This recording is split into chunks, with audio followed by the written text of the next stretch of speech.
अस्सलाम वालेकुम everyone, welcome to my channel the pure love stories. तो कैसे हैं आप सब? होप आप सभी अच्छे होंगे। मैं भी ठीक हूँ, कुछ हद तक कह सकते हैं।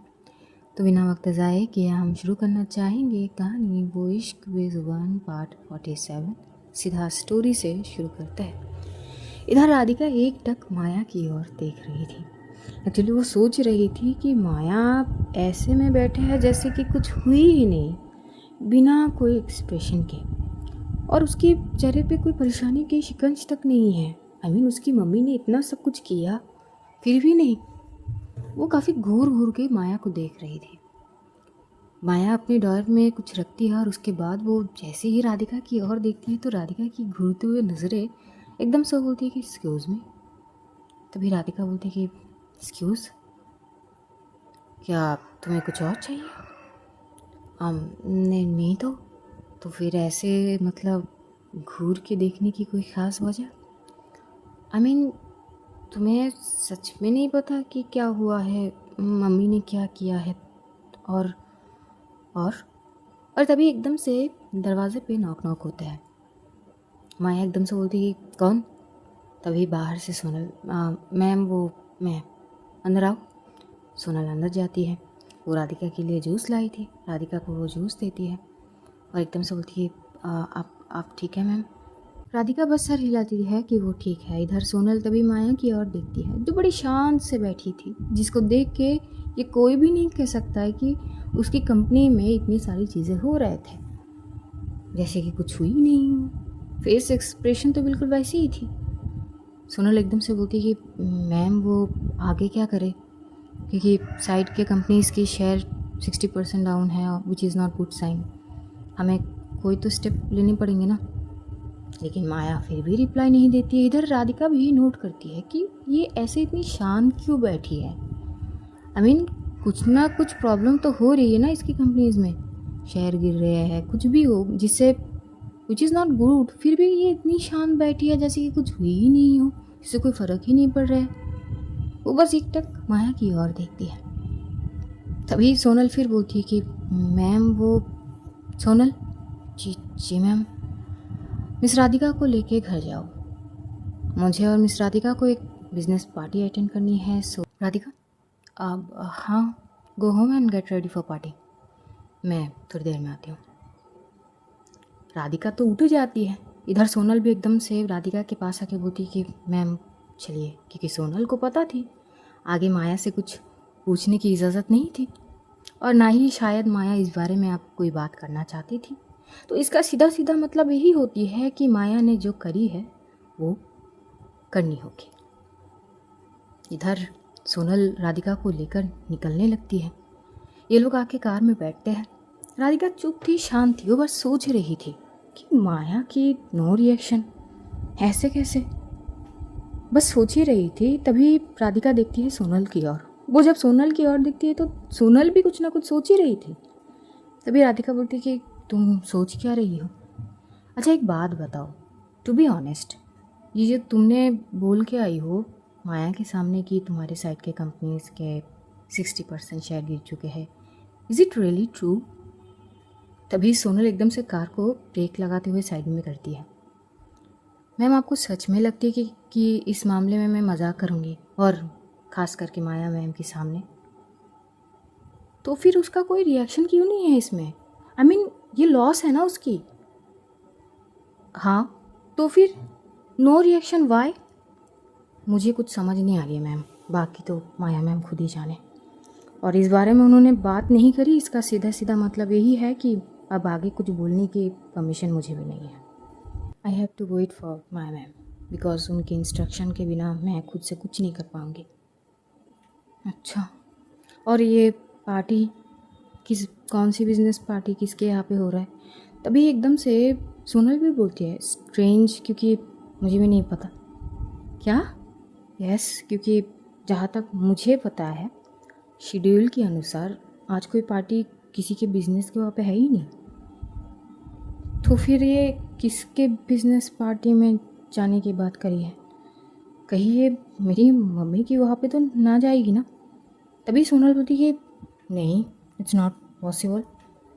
तो फिर कहाँ जा रही है वो मुझे लेके?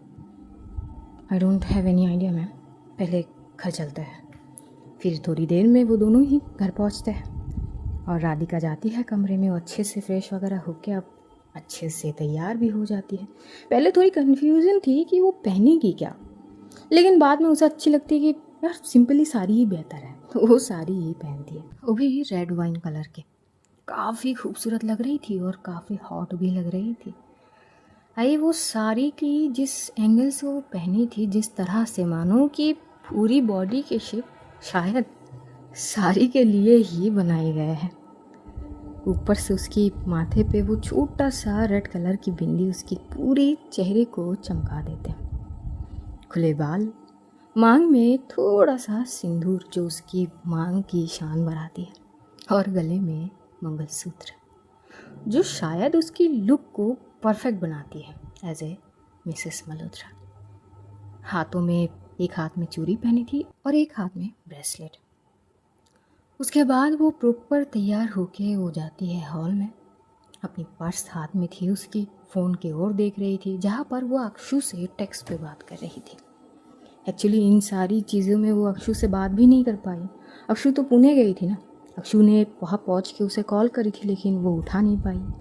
बाद में वो टेक्स्ट कर दी थी कि सॉरी थोड़ी सी बिजी थी और डिस्टर्ब भी, तो ध्यान नहीं थी फ़ोन पर, कुछ ऐसी बातचीत हो रहे थे। इधर अक्षु उससे पूछी कि सब कुछ ठीक है ना, तूने कुछ पता किया? जिसके बारे में राधिका बस इतना बोलती है कि हाँ कुछ चीज़ें क्लियर हुई है, कुछ चीज़ें अभी होना बाकी है, देखते हैं आगे, तू पहले आ जा, and I miss you so much. जिसमें अक्षु भी बोलती कि हाँ बस देखता है कब तक आ पाऊँ। इतनी सी टेक्स्ट पे बातचीत हो रहे थे। इधर सोनल भी जैसे ही फ्रेश वगैरह होके आती है, वो देखती है राधिका को और वो एकदम से बोलती कि वो ही लुकिंग सो गॉर्जियस। वैसे पार्टी के लिए रेड साड़ी मस्त रहेगी, आपकी चॉइस वाकई में बहुत अच्छी है। तभी राधिका सोनल की ओर देखते हुए बोलती, ऑब्वियस सी बात है, अगर मेरी चॉइस अच्छी नहीं होती तो सोचो क्या मैं आज मिसेस मल्होत्रा होती। थिंक, बात तो सही है मैम। सो मोरल स्टोरी यही है कि एक तो राधिका और दूसरी उसकी पसंद पर कोई संदेह नहीं करनी चाहिए। Sure ma'am, I got it, very good. By the way तुम्हारी मैडम कब तक आने वाली है? और तभी बाहर से हॉर्न की आवाज़ आते हैं। सोनल समझ जाती है और बोलती है कि मैम आ चुकी है। थोड़ी देर में ही माया एंटर करती है। वो एंटर करती है, बस एक क्षण के लिए राधिका की ओर देखती है, बस इतना बोलती है कि गिव मी 10 मिनट्स, और उसके बाद वो सीढ़ियाँ चढ़ती हुई ऊपर चली जाती है। तभी राधिका देखती है सोनल की ओर। क्या लगती है कि 10 मिनट में ये तैयार हो जाएगी? काउंट कर लेते हैं मैम, टाइमिंग स्टार्ट कर देते हैं, देखते हैं, चलो देखते हैं। तभी सोनल अपनी मोबाइल पर टाइमिंग स्टार्ट कर देती है। इधर माया वो जाती है सीधा वॉशरूम, फ्रेश वगैरह होती है और उसके बाद आके वो एज़ यूजल एक पहले तो टी शर्ट पहनती है, उसके बाद एक सूट, जैसे कि वो बिजनेस सूट वगैरह पहनती है ज़्यादातर वैसे ही। वैसे भी she don't need any makeup, वो बस सिंपल सी अपना वो घड़ी पहनती है, बाल को कुछ हद तक वो हेयर ड्राई से सुखा लेती है, लेकिन वो बाल को पोनीटेल में बांधती नहीं है, ओपन हेयर रखी थी और ज़्यादा लंबे भी तो नहीं थे। और उसके बाद बस अपनी फ़ोन को स्क्रॉल करते हुए सीढ़ियों से उतर रही थी। इधर राधिका एकदम से देखते हुए थोड़ी सी चौंक जाती है और वो देखती है सोनल की ओर। सोनल फ़ोन को राधिका की ओर करते हुए बोलती कि अभी भी मैम 1 मिनट बचे हैं। राधिका कुछ नहीं बोलती। इधर माया एकदम से आती हुई राधिका के साथ खड़ी होती है। You done? I am ready. Okay then let's go. तभी सोनल एकदम से माया की ओर देखती है, मैम वो स्टे यार। Sure ma'am. और उसके बाद माया जो है वो एकदम से आगे बढ़ जाती है, राधिका पीछे पीछे। इधर राधिका नोट करती है माया जो सूट पहनी थी वो प्रॉपर रेड तो नहीं है, लेकिन कुछ हद तक वो राधिका के साड़ी से मैच कर रहे थे, अच्छी कंबाइन हो जाती है। राधिका की दिल तो बस खुशी से झूम पड़ती है कि क्या बात है, मतलब सोने पे सुहागा वाली बात हो गई। मतलब बिना कुछ कहे अगर ऐसे ट्रीटमेंट मिल जाए तो बस क्या चाहिए औरत को। ऐसी वाली सिचुएशन थे राधिका के। बड़ी मुस्कुराहट के साथ वो माया की पीछे पीछे चल रही थी। तभी एकदम से राधिका बोल पड़ती, अच्छा सुनिए ना। माया रुक जाती है और बोलती कि व्हाट, आई मीन क्या मैं हाथ पकड़ सकती हूँ आपके? इधर माया राधिका को घूरते हुए देखती है और बोलती है आर यू सीरियस? हम कार के पास हैं। तभी राधिका नोट करती है कि शिट, ये मतलब घर से निकलकर पार्किंग साइड इतनी जल्दी आ गई। एक्चुअली उसकी ध्यान बस माया की ओर ही थी। चलते चलते कार के पास तक आ चुके हैं, उसको ध्यान ही नहीं थी। मतलब पूरी माया में खोई हुई राधिका थी उस वक्त। राधिका अपनी सर पे सहलाते बोलती है आप ठीक है, आई मीन जब जब कार से उतरेंगे तब। लेकिन माया कुछ नहीं बोलती है। माया बड़ी प्यार से जाती है दूसरी तरफ, राधिका के लिए कार की दरवाज़ा खोलती है। राधिका जाके बैठती है। उसे वही एकदम से वो क्वीन वाली वाइज आ रही थी सच में। देन माया अपनी जगह पर आती है, सीट बेल्ट पहनती है और फिर वो गाड़ी स्टार्ट करती है और वहाँ से निकल जाती है। पीछे थी सोनल, जो काफ़ी गहराई से सोच रही थी कि आखिर माया गई है तो किसके पार्टी में गई है, क्योंकि जहाँ तक उसे पता है आज के डेट पे किसी भी बिजनेस साइड से किसी का कोई भी पार्टी नहीं है, और होते तो सबसे पहले उसे पता होती, जबकि ऐसा कोई बात है ही नहीं। और जैसे ही माया वहाँ से निकलती है तुरंत बाद एक और कार वहाँ पे आता है और उस कार से देविका उतरती है। सोनल अब भी उसी जगह पर खड़ी थी। देविका एंटर करते हुए बोलती कि अभी अभी माया की कार गई है क्या? हाँ देविका जी, आपने लेट कर दी। मैं तो ऑफिस भी गई थी उससे मिलने के लिए, बट मिल नहीं पाई। वो तो पता नहीं किसके पार्टी में गई है। व्हाट, किसके पार्टी में? आई डोंट नो, क्योंकि मेरे शेड्यूल में आज की डेट में कोई पार्टी है ही नहीं। बस मीटिंग ही थे फॉरेनर के साथ, आज बस यही थे, बिकॉज वो इम्पोर्टेंट थे। तुम्हें ये तक नहीं पता कि तुम्हारी मैडम कहाँ गई है, राधिका कहाँ है? मैम, तुम राधिका मैम को ही लेके गई है। अच्छा, तो तुम्हारी मैम अपनी मिसेस के साथ गई है? जी। और क्या बोल के गई है? यही कि कोई बिजनेस पार्टी है। ओ गॉड माया, क्या चीज़ हो तुम। खैर, एंजॉय करने दो, मैं बाद में उसे कांटेक्ट कर लूँगी। बाद में मिलते हैं, बाय। बट मैम, आप कुछ तो बोल के जाइए। आई मीन आप क्या सोच रहे हैं? नथिंग, तुम वो करो जो तुम्हारी माया मैम ने तुम्हें इंस्ट्रक्शन दे के गई। बाकी मैं वो करती हूँ जो फ़िलहाल करना ज़रूरी है, एंड लेट्स सी क्या होता है।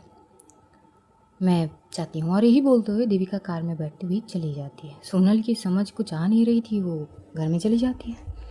इधर राधिका कार में बैठी हुई बस माया को देख रही थी। एक्चुअली उसकी नज़र माया की नेक तक आके थम सी गई थी। अब तक बस घर से निकलते वक्त वो तो बस माया को पीछे से फॉलो कर रही थी, लेकिन जब वो कार में बैठी उसकी नज़र माया की ओर गई, उसकी नज़रें माया की नेक तक ही थम सी जाती है।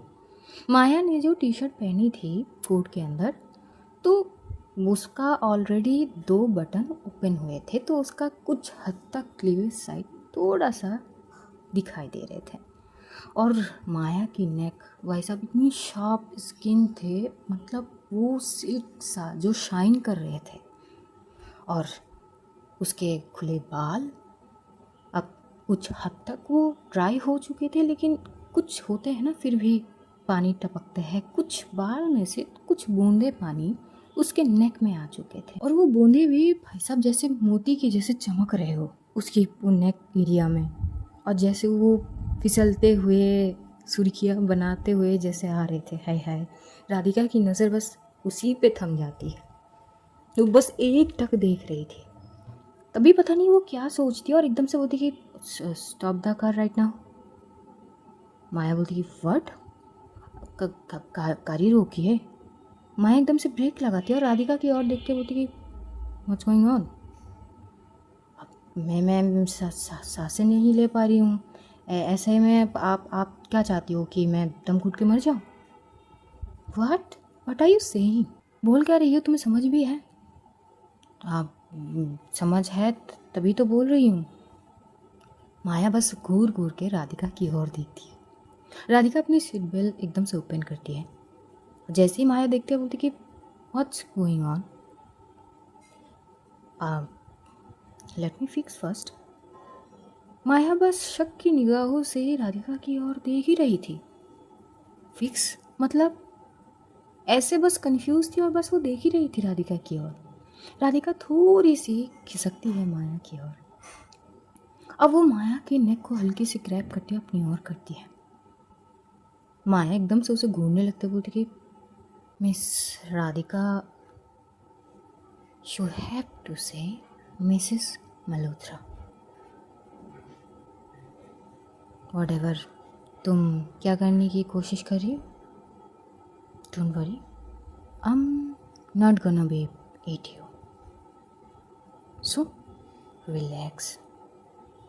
वैसे मेरी दम, ये बोलते हुए वो एकदम से एक उंगली से माया की नेक को छूती है।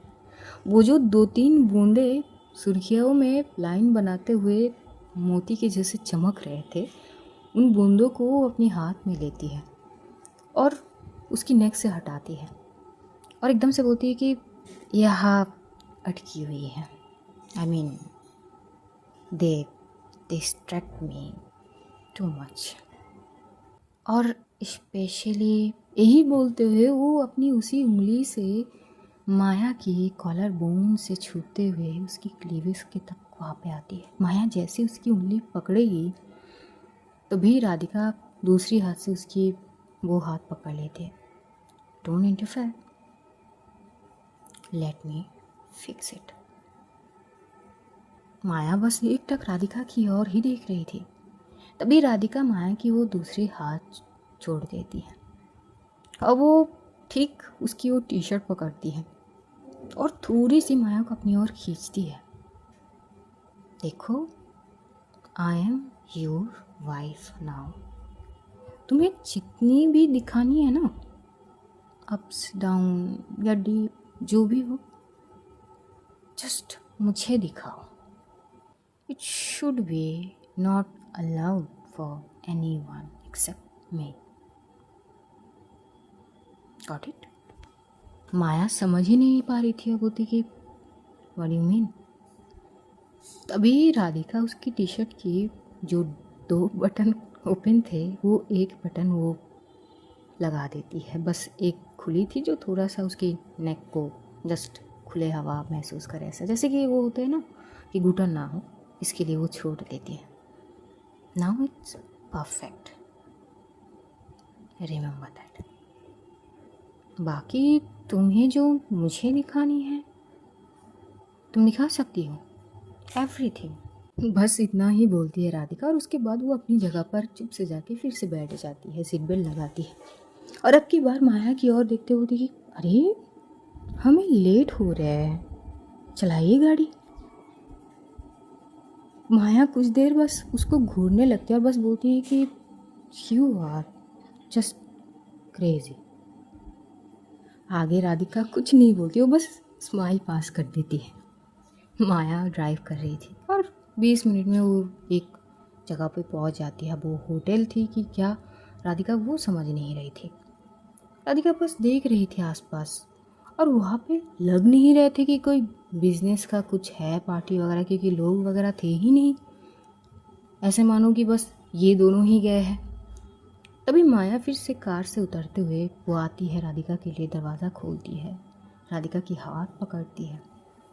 फिर ये लोग वहाँ से चलते हुए जैसे ही दरवाजे से अंदर जाएंगे उस बिल्डिंग में, लेकिन तभी पीछे से बहुत सारे मीडिया वाले आ जाते हैं और तरह तरीके की पिक्चर लेने लगते हैं। लेकिन भाई साहब दोनों काफ़ी शानदार लग रहे थे, बिल्कुल परफेक्ट मैच थे और परफेक्ट कपल वाइब्स दे रहे थे, एक दूसरे के हाथ थामे हुए। भाई साहब राधिका की तो क्या बात है, पूरे आँखों में उसके माया की खुमार ही चढ़ी हुई थी। उसकी नज़र माया से हट ही नहीं रही थी, वो बस माया को देख रही थी। कुछ मीडिया वाले एकदम से बोलती है मैम सामने देखिए, लेकिन राधिका माया की ओर से नज़र ही नहीं हटा रही थी। बहुत सारी पिक्चर वगैरह लेने के बाद कुछ मीडिया वाले अब कुछ सवाल करने लगते हैं।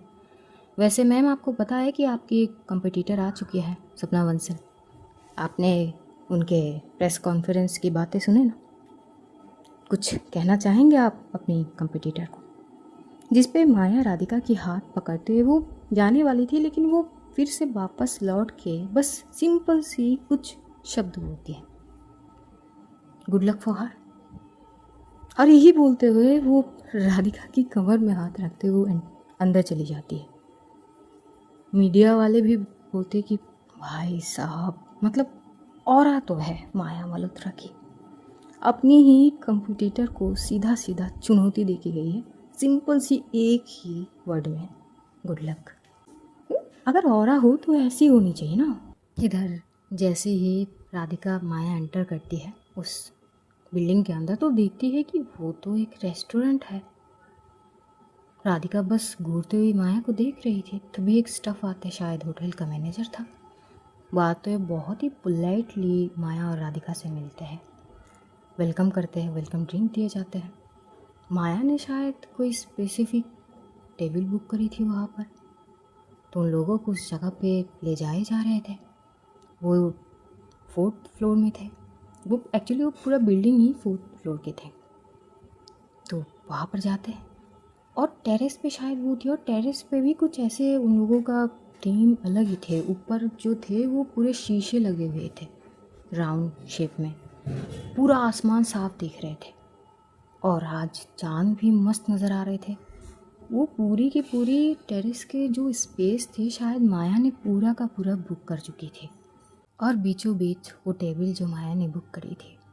राधिका बहुत शौक थी, क्योंकि कहीं से भी नहीं लग रही थी कि यहाँ पर कोई भी बिजनेस पार्टी हो रहे थे।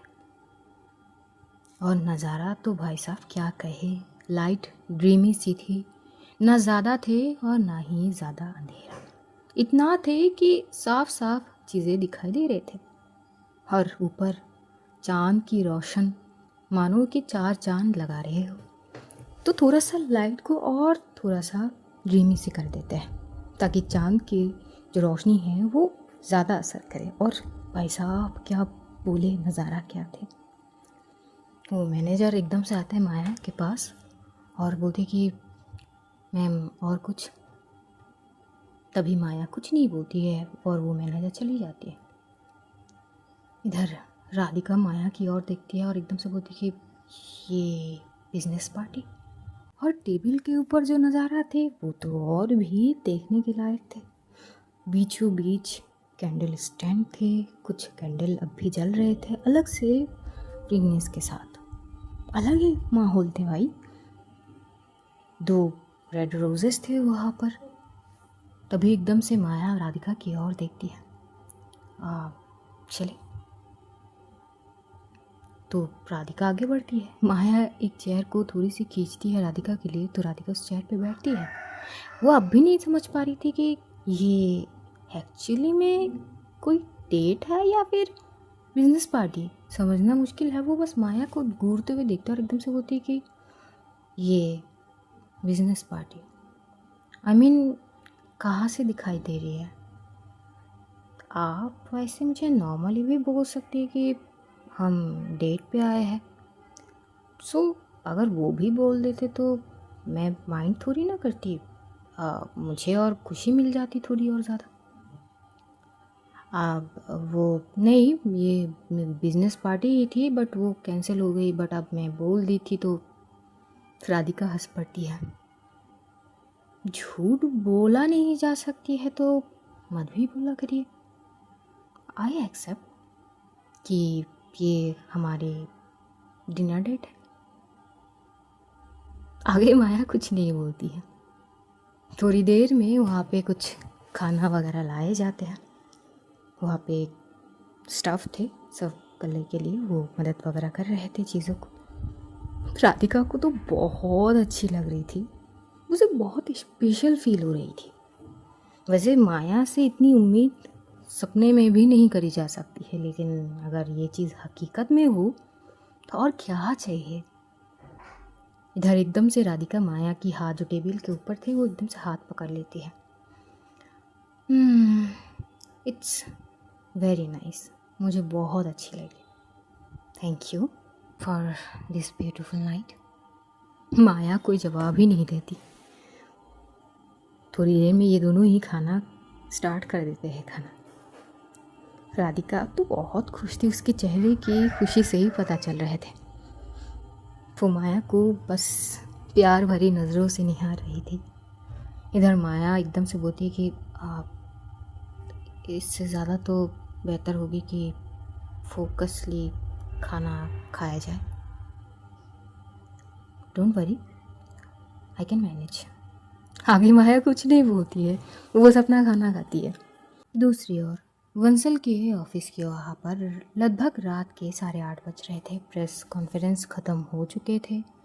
सपना बंसल और कैशव बंसल साथ कुछ और भी कंपनी के लोग बैठे हुए थे जो कुछ डिस्कस कर ही रहे थे।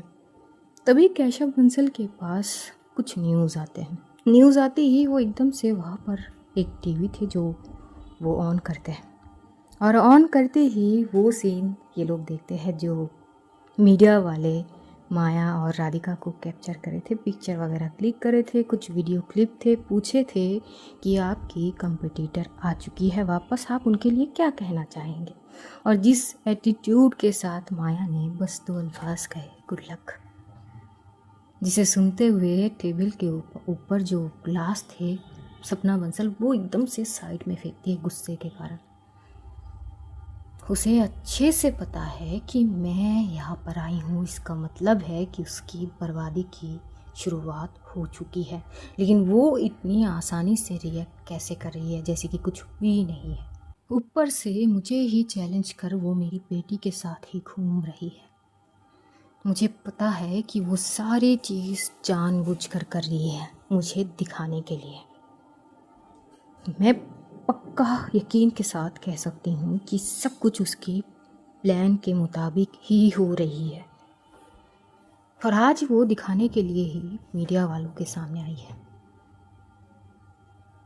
तभी कैशव बंसल बोलते कि शांत हो जाओ, इस गुस्से का क्या फ़ायदा।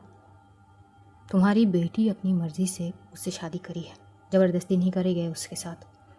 पता है तभी तो मैं कुछ कर नहीं पा रही हूँ, वरना मैं उससे सीधा जाके चीज़ों को हैंडल कर सकती थी।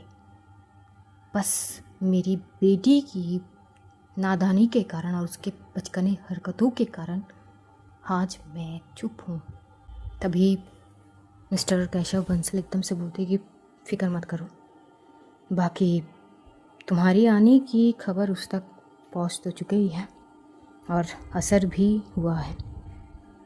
उसके साइड के कंपनीज के शेयर 60% डाउन हो चुके हैं, लेकिन फिर भी इसके चेहरे पर एक शिकंज तक नहीं है। इसका मतलब जानते हो ना भाई, she is very dangerous and very intelligent also. वो कुछ तो करी है तभी इतनी शांत है। तुम शांत हो जाओ, तुम हमारे साथ घर चलो। तभी जो सपना बंसल है वो एकदम से बोलती कि देखिए, मैं यहाँ तक आ चुकी हूँ, घर जाने की मैं अभी तक सोची नहीं, क्योंकि कहीं ना कहीं उसी घर से मेरे पति को इंसल्ट करके निकाले गए हैं और फिर से उसी घर में पैर रखना मेरे लिए मुमकिन नहीं है। जिस तरह से मेरे हस्बैंड को इंसल्ट करके निकाले गए थे, ठीक वैसी ही अब इज्जत से मेरे हस्बैंड का स्वागत होनी चाहिए, वरना उस घर में पैर रखना मेरे लिए कभी भी मुमकिन ही नहीं होगी। अगर मेरे हस्बैंड के लिए रिस्पेक्ट नहीं है तो वो घर मेरा नहीं है। बाकी ऑफिस तक चीज़ें वो अलग बात है। और आप लोग कल से जो मैंने कही है वो सारे चीज़ करना स्टार्ट कर दीजिए। मुझे कोई भी एक्सक्यूज़ नहीं सुननी। या तो बर्बाद हो जाओ या फिर बर्बाद कर दो। Oops to you guys. अब देखो क्या करना है। मेरा मकसद बस एक ही है, मल्होत्रास की बर्बादी, दैट्स इट। लेकिन उससे पहले मुझे मेरी बेटी वापस चाहिए, किसी भी कीमत पर। यही बोलते हुए एकदम से उठती है और वहाँ से निकल जाती है। और तभी एक शख्स एकदम से कैशव बंसल के पास आके बोलता है कि सर, आप मैडम को क्यों नहीं समझाते हो, इट्स वेरी टफ माया से उलझना हमारे लिए सही नहीं होगा सर, फ़िलहाल तो बिल्कुल नहीं। क्योंकि हमारी पूरा का पूरा कंपनी की जो कंडीशन है फ़िलहाल, हम उससे लड़ नहीं सकते हैं सर। जब तक हमारी कैपेसिटी ज़्यादा ना हो तब तक तो नहीं। प्लीज़ सर, मैडम को समझाइए। वो आग से खेलने की कोशिश कर रही है, और आग से खेलने का मतलब यही है कि पूरी ख़त्म हो जाना। केशव बंसल शांत था। उनको समझ नहीं आ रहा था कि चीज़ों को कैसे हैंडल करे जाए, क्योंकि उनकी बहन अपनी ज़िद पे आ चुके थे और वो अपनी ज़िद पूरा करने के लिए किसी भी हद पार कर सकती है। ये बात केशव बंसल को भी बहुत अच्छे से पता था। अब थोड़ा सा सीरियस माहौल हो चुके थे, क्योंकि इस बीच केशव बंसल जो है वो खुद भी बहुत कोशिश करा था। वो जो एक प्रोजेक्ट था जो माया लेना चाहती थी, जिसमें उन्होंने पूरा कोशिश लगाया था अपना कि वो प्रोजेक्ट वो खुद ले पाए, लेकिन आखिर तक माया वो प्रोजेक्ट अपना खुद की बना चुकी थी। वो हर वो कोशिश कर रहा था अब तक। तो अगर वो कुछ नहीं कर पाए अभी तक, इतने साल हो गए थे, तो क्या उनकी बहन कुछ कर पाएंगी आगे? लेकिन वो अपनी बहन को भी बहुत अच्छे से जानते थे। वो बहुत अच्छे से अब समझ गए थे कि नतीजा पता नहीं क्या होगा, लेकिन बर्बादी तो ज़रूर होगा इसमें।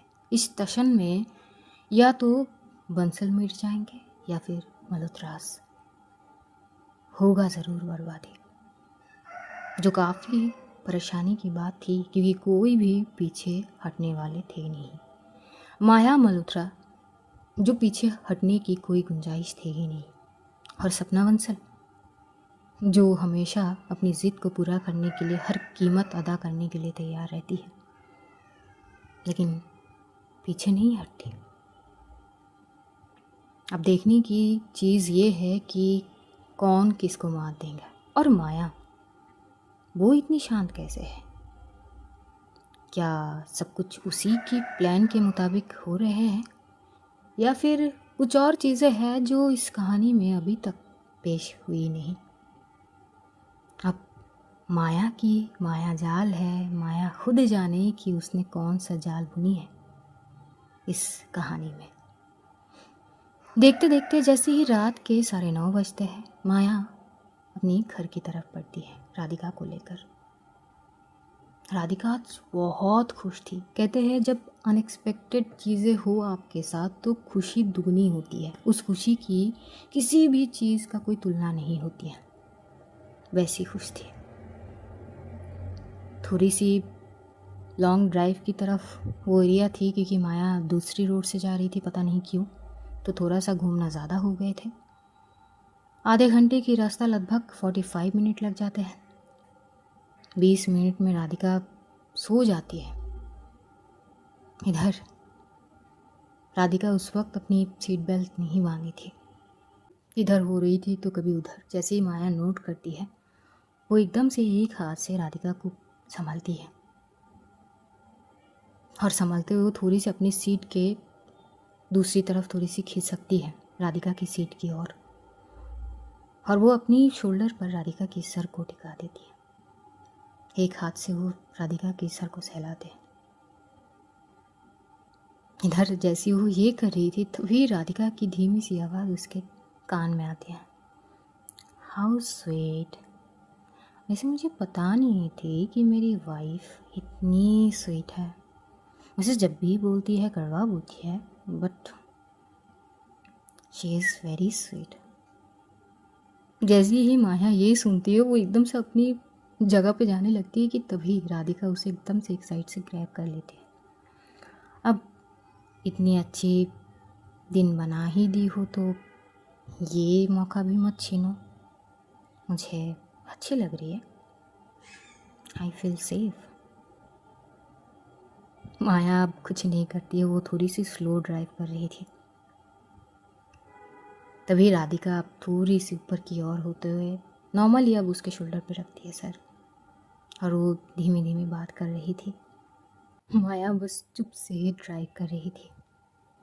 थोड़ी देर में राधिका भी चुप हो जाती है। इधर माया जैसे ही राधिका की ओर देखने लगती है, मतलब वो अपनी फेस को थोड़ी सी लेफ़्ट साइड की ओर टर्न करती है, तभी एक्चुअली उसी वक्त राधिका जो थी उसकी चिक्स पे हल्की सी किस करने वाली थी लाजमी से। लेकिन अचानक से माया ऐसे टर्न लेगी, उसे उसे क्या पता थी। अब वो जो किस उसकी चिक्स पे लगनी थी वो लाजमी सी उसकी होठों को छू गई थी। माया तुरंत ब्रेक लगाई। राधिका की आंखें बड़ी हो चुकी थी। राधिका एकदम से बोलती है, आप sorry but no sorry, because this is not my fault. मैं तो बस वो चिक्स में किस करने वाली थी। बस वो इतना ही बोलती है। आगे माया उसकी ओर देखती है और बोलती कि कैन यू जस्ट स्टॉप, मैं ड्राइव कर रही हूँ। तो मैं क्या करूँ? आई मीन मैं कौन सा आपके हाथों को पकड़ के रखी हूँ, ग्रैब कर ली है या आपके साथ ज़बरदस्ती करने लगी कार में? ऐसा कुछ किया क्या मैंने? Can you just stop please? Okay fine, अब मैं कुछ नहीं बोल रही हूँ। और फिर से जब माया ड्राइव करने लगती तभी राधिका उसकी पूरी चिन को पकड़ते उसकी चीक्स पे किस करती है।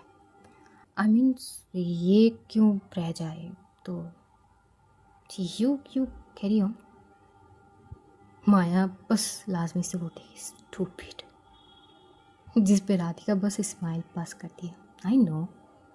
तो आज कहानी हम यहीं पर समाप्त करते हैं, जानेंगे आगे क्या होंगे। तब तक अपना ध्यान रखिए, अपनों का ध्यान रखिए, ढेर सारा प्यार बांटिए, खुश रहिए, खुशियाँ बांटिए। Love you all guys, see you soon. बहुत जल्द फिर मुलाकात होगी, तब तक के लिए खुदा हाफिज़, टाटा, बाय बाय।